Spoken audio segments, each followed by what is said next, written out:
little bit deeper right now. Joining us, Republican Congressman Jason Chaffetz of Utah. He's a member of the House Homeland Security Committee. He was at today's congressional field hearing in Dallas, Texas, that looked at the overall Ebola threat. Congressman, thanks very much for joining us. Thanks, Wolf.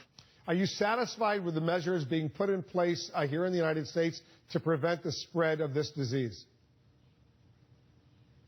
I'd like them to go further. I'd like to go faster, but I think they are moving in the right direction. By having these extra screenings, we were told, in these 5 airports will cover about 94% of the people coming from the countries that have been most affected. I worry about the other ports of entry, and I also worry about the transfer of knowledge from the Centers for Disease Control to the people that are on the front line, the Customs and Border Patrol agents. I know they're regularly trained on these types of things, but to know specifically what you're looking for in Ebola is very tough, because sometimes, as we heard testimony today, the symptoms won't show up for a good 72 hours. In fact, CDC said you should be tested and then tested again 72 hours, because sometimes it's that much of a delay before it actually shows up. So what else needs to be done, in your opinion? Well, I think you're going to need to cover more airports, and I do think the country should look very closely at the fact of just denying people who have been in these most affected areas.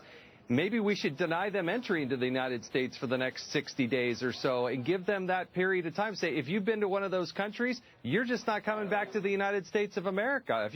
The Centers for Disease Control said that would exacerbate the problem. I don't understand why that would be the case, and several of us, myself, Mark Sanford, others, questioned and wondered, why wouldn't you just actually just prohibit them from coming to the United States of America? We got to be very careful with this.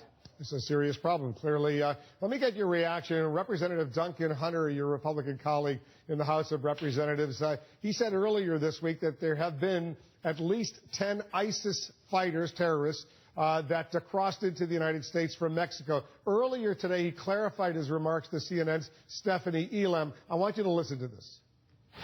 The question is the administration parsing language when they say that no actual ISIS fighters, meaning guys in black pajamas with black flags and AK-47s, have gotten across the border? What I would say is what you have are people from terrorist countries, state sponsors of terrorism, that have in fact gotten across the border and have been caught in Mexico by the Mexicans, that have gotten caught at our border by Texas trying to cross. And I would categorize those 4 men that were caught from Turkey, they were self-proclaimed PKK members. That's a terrorist organization. All right, so I want you to react, because you've been briefed on what's going on. First of all, do you believe his initial statement that there have been 10 ISIS terrorists who actually crossed the border into the United States? I'm not personally and directly aware of that. What I am personally and directly aware of is that there were 4 terrorists, people tied to the PKK, came out of Turkey, flew to Mexico City, came north with coyotes. They successfully got across the border. Once they were across the border, the 4 split 2 and 2, and they were eventually captured. And thanks to some good work that happened from our Border Patrol folks. But those 4 people were headed to New York City. They are tied to the PKK, and despite what Secretary Johnson says, they are tied to a terrorist organization. The State Department recognizes the PKK as a terrorist organization. He tries to say that, well, these people are, they're fighting ISIS. They're not part of ISIS. Clearly, not part of ISIS. But terrorists nonetheless, and he says we're going to deport them. They should be prosecuted for coming into the United States illegally. Wolf, over the last 351 days, we have caught people coming across the border from more than 150 different countries. It is a very porous border, and we got to pay serious attention to it. And I just want to clarify, the PKK these are Kurds. The State Department does regard the PKK in Turkey as a terrorist organization. But the PKK, as you know, yes, they are fighting ISIS right now, right?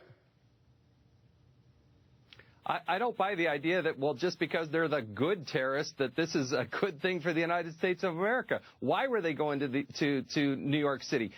Keep in mind, there was no specific plot that's been uncovered. I don't want to overstate the problem, but I think it's naive to also say we don't have a problem on the southern border when these 4 people tied to terrorist organization, I call them terrorists, did successfully come across our southern border. It would be naive to think that we don't have a problem there. Wolf, we had nearly 60,000 kids walk across the border unimpeded. So to suggest that a terroristic person with ISIS would never do so would be naive. It would be irresponsible to say that the border is now secure. It's not.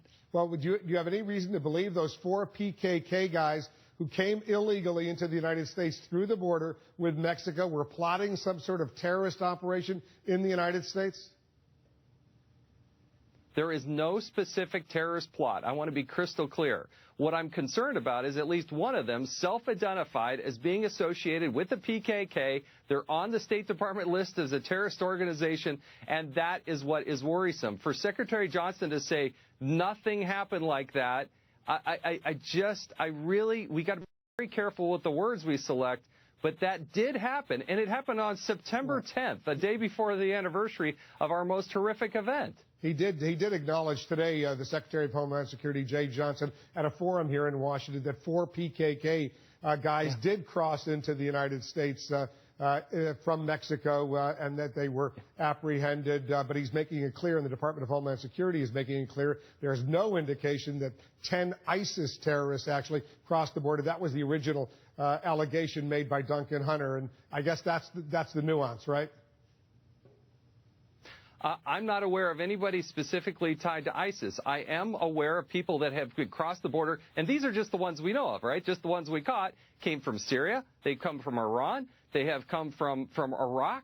These are just the ones we've caught. And so to Duncan Hunter's point, we've got to be very careful that the states, sponsors of terrorism, we have caught people associated with them, again, not necessarily ISIS related, but again, from terrorist nations with ties to terrorist organizations like the 4 PKK. That's the concern. I'm trying to be hyper about it, but we also got to be very vigilant in understanding the threat. And the PKK is listed as a terrorist organization by the U.S. government, by the State Department. Just want to make that abundantly clear as well. Let's talk a little bit about the Secret Service. The Department of Homeland Security, which oversees the Secret Service, they announced they're creating a new independent review of the Secret Service. Are you satisfied with that? No, these are 4 very accomplished people, but what I would love to see is truly people from the outside that have experience in the military. I think maybe the FBI, specifically people who have wielded a gun before and had to be in that sort of enforcement type of mechanism, the private sector. There are a number of things we need to do. We need to leadership, look at the culture, look at the training. Those are the types of things that we need to be looking at in depth. And the committee, I can tell you, the United States Congress, we're going to look closely at what happened in the 2011 shooting of the White House, what happened in Cartagena. You haven't heard the end of that. And we're also going to get to the bottom of what happened in the fence jumping incident, as well as the incident in Atlanta with the man with the gun next to the president. Have there been any other incidents that haven't yet been reported? Yes, oh, absolutely. What worries me is that in December of 2013, the Inspector General's office put out a report, and they had agents and officers who were able to check boxes asking them, have they ever personally witnessed or heard of, or are they aware of incidents that were a threat to the president's safety, to national security, the White House, etc.? Over 1,000 times, the box was checked to say, yes, they've actually seen or heard this for themselves. And so there are other incidents out there, but I've got great confidence in Acting Director Clancy. He has the trust of the president, which is paramount. I think he's the right person temporarily for that job.